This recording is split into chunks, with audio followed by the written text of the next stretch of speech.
And talk about how the family, how C Street, this place where Democrats and mainly Republicans have lived, came to be known. We mentioned it in the lead, but these various sex scandals. Yeah, well, last year we had Senator John Ensign, longtime resident of the C Street House. I met him there myself, and he, facing disclosure from his best friend and senior aide, whose wife he'd had an affair with, confessed to an affair. And then Governor Mark Sanford, who at the time was a very bright presidential prospect for the Republican Party, very charismatic guy, sort of publicly redefined the Appalachian Trail when he, sort of described it as leading all the way to Argentina in the arms of his mistress there. Remember, he said he was hiking on the Appalachian Trail. And he said that he'd been seeking counseling at C Street. The third affair was that of former Congressman Chip Pickering, major telecom activist, or lobbyist now, an activist. He's a lobbyist, who actually conducted his affair in the C Street house, this place registered as a church, according to divorce papers filed by his wife, meeting with his mistress, who was a telecom heiress, for whom he left Congress to become a lobbyist. So all these affairs started bubbling up, and for a while it was just sort of titillating, but I think the ideological shift occurred when Governor Sanford, explaining why he was not going to resign, as he had called upon Clinton to do in similar circumstances, was it because he was like King David in the Bible. King David, who does some terrible things at times, seduces another woman, arranges to have her husband killed, yet remains in power because he's chosen by God for leadership.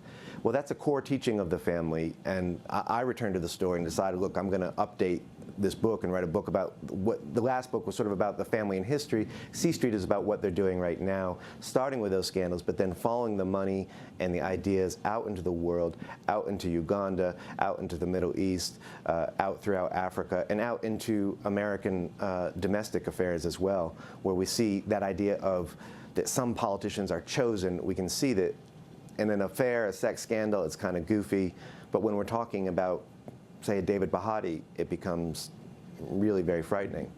And finally, the title of your book, C Street, The Fundamentalist Threat to American Democracy.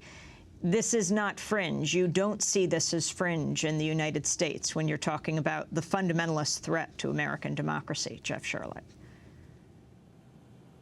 No, in one of the sort of the final chapters of the book, I follow back from Uganda. And by the way, I should say that most of the Americans, and this is good news, most of the American politicians have sort of said, well, things have gone too far in Uganda. We don't support that. The family, the Americans officially don't support it.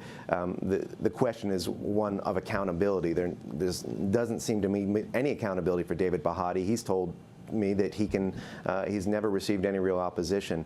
But so I followed that problem there in Uganda. So, okay, this is what's going on in Uganda. This is the sort of the nightmare scenario. I followed it back to the United States and in the U.S. Armed Forces, where groups linked to the family, not the same as the family, but that's where you see the real flowering of a kind of a militarized, politicized fundamentalism that leads into situations where you have something like the 15,000 strong Officers Christian Fellowship. This is not fringe. These are officers defining their mission as reclaiming territory for Christ in the military, not allowing the opposition, this is how they put it, not allowing the opposition, all of which is spearheaded by Satan, to stand in their way. They describe military personnel who don't share their religious beliefs as spiritual terrorists. They describe the war in Iraq and Afghanistan as a spiritual war of the greatest magnitude. And you even have situations where you have senior officers. I spoke to one 3-star general who used language to describe the situation we can't even, we can't say on TV, said this is an effing clown show, where you have senior officers promoted on the basis of religion, not merit.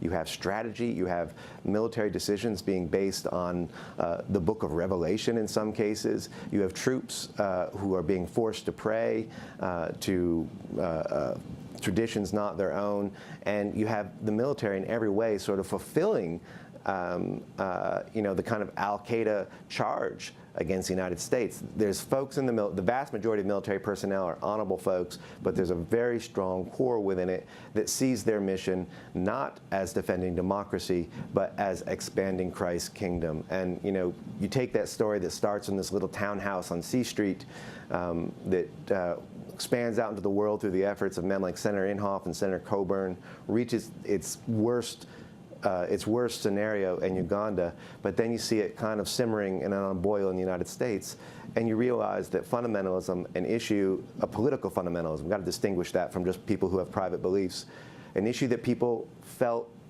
was not part of American life is still very much present and still presenting a real challenge to the pluralist idea, the open public square of democracy idea where everybody gets to come in and share their ideas. Jeff Sharlet, I want to thank you very much for being with us. Author of the bestseller, The Family, contributing editor for Harper's Magazine and Rolling Stone. His new book is C Street, The Fundamentalist Threat to American Democracy.